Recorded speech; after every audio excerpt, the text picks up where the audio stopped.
শত ব্যস্ততার মাঝেও প্রিয়জনের জন্য সময় বের করা, প্রিয়জনের ভালো লাগা মন্দ লাগাকে প্রায়োরিটি দেওয়ার মাঝে আসলে ভালোবাসার বহিঃপ্রকাশ। হ্যালো এভরিওয়ান, আসসালামু আলাইকুম। কেমন আছেন সবাই? টপ 10 শোরুমে চলে গিয়েছি ইনায়ের জন্য শপিং করতে, বাট মেয়ে আসলে কোনোভাবেই জামা কাপড় ট্রায়াল দেয় না। যাই হোক, কষ্ট করে উপর দিয়ে ওকে দেখতে হয় হয়েছে কিনা। আগে ওর জন্য আড়ং থেকে কেনাকাটা করতাম, বাট টপ 10 শোরুমটা হওয়ার পর থেকে এখান থেকে কিনি। এখানে আসলে অনেক কালেকশন আছে বেবিতে, তো ইজিলি কেনা যায়। দেন এখান থেকে শপিং শেষ করে আমরা চলে গিয়েছি গার্ডেন সিটিতে। গার্ডেন সিটির 3rd ফ্লোরে হচ্ছে শাকিব খানের হাল রানীর শোরুমটা। তো এখানে আমি আগেও এসেছি, আজকেও আসলাম। আজকে আমি লিপস্টিক কিনেছি, শাওয়ার জেল কিনেছি। আসলে এখানে অনেক স্কিন কেয়ার প্রোডাক্ট আছে, সবকিছু হেয়ার কালার থেকে শুরু করে, আর স্কিন টেস্টেরও ব্যবস্থা আছে। বাট আমি আজকে আসলে স্কিন টেস্ট করছি না, যেহেতু আমি আজকে কোনো স্কিন কেয়ার প্রোডাক্ট কিনছি না। তারপরে তো বাইরে বের হয়ে ভাবলাম শাকিব খানের সাথে একটা ছবি তুলে। মেয়ে তো ভেবেছে লাস্ট একটা শাকিব খান দাঁড়িয়ে আছে। তারপর মেয়েকে নিয়ে চলে গেলাম রেস্টুরেন্টে। আর এই তো মেয়েকে নিয়ে লিফটে ওঠাতে মেয়ে এত কান্নাকাটি শুরু করে দিয়েছে যে মেয়ের পা পাওয়া বিরক্ত হয়ে গিয়েছে।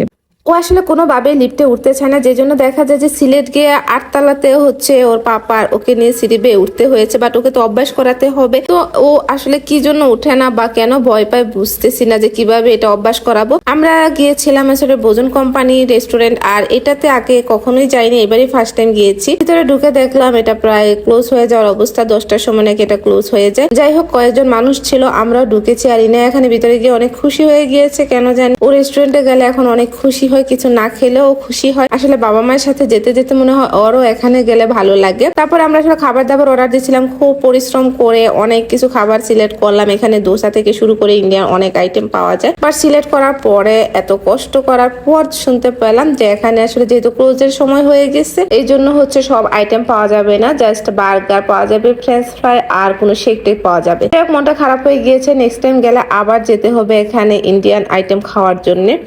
তারপর ভাবলাম রেস্টুরেন্টে একটু ঘুরে ঘুরে দেখি। আর প্রচুর গরম ছিল, ভিতরেও এসিটা পর্যন্ত অফ করে রেখেছে, কারণ যেহেতু বন্ধ হয়ে যাবে। যাই হোক, ভিতরের পরিবেশটা ভালো ছিল, এমনিতে সাজানো গুছানো, আর একটু ক্লিন হলে অনেক ভালো হতো। যদি ওরা বলেছে যে যেহেতু লাস্ট মোমেন্ট, তো এই জন্য একটু নোংরা হয়ে আছে। বাট রেস্টুরেন্ট মানে হচ্ছে একদম ঝকঝকে থাকবে।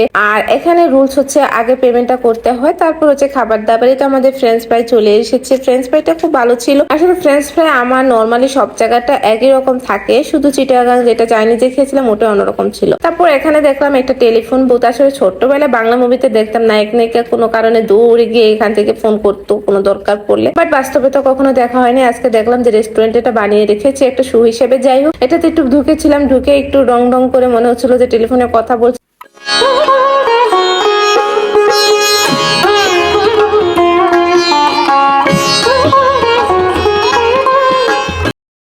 তারপর এই তো চলে এসেছে আমাদের বার্গারটা আর মিল্কশেকটা। আমাদের আসলে বার্গারটা এরকম বার্গার আমি একদম ফার্স্ট টাইম খেয়েছি। বার্গার তো অনেক জায়গায় খেয়েছি, অনেক মজার মজার খেয়েছি, বাট এরকম উপর দিয়ে একটু মসমসের টাইপসের এই বার্গার আর কখনো খাইনি, তবে আমার কাছে ভীষণ ভালো লেগেছে।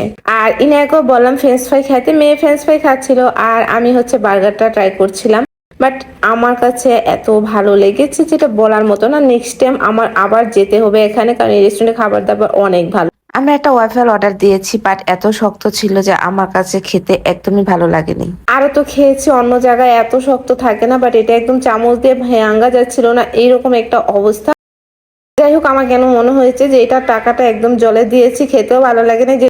তবে মিল্কশেকটা ভালো ছিল। যাই হোক, এত সুন্দর একটা জীবনের জন্য আল্লাহর কাছে হাজার হাজার শুকরিয়া, আলহামদুলিল্লাহ। সুন্দর একটা জীবন পেয়েছি, যখন যা চাচ্ছি সেখানে সবই পাচ্ছি। আর সবচেয়ে বড় বিষয় হলো লাইফ পার্টনার, এমন একজন মানুষকে পেয়েছি যে আমার ভালো লাগা আমার মন্দ লাগা গুলোকে অনেক প্রায়োরিটি দেয়। যাই হোক, অনেক হাজবেন্ডরাই আছে ব্যস্ততার দোহাই দিয়ে বউদের সাথে আসলে অনেক অন্যায় করে থাকে। মানুষগুলা যে আমার কপালে জোটে নাই, আমি আল্লাহর কাছে এটাই হাজার হাজার শুকরিয়া, কারণ আমার আবার এত ধৈর্য শক্তি নাই। তো আমার হাজবেন্ড আল্লাহর রহমতে আমার ভালো লাগা গুলাকে সবার আগে রাখে।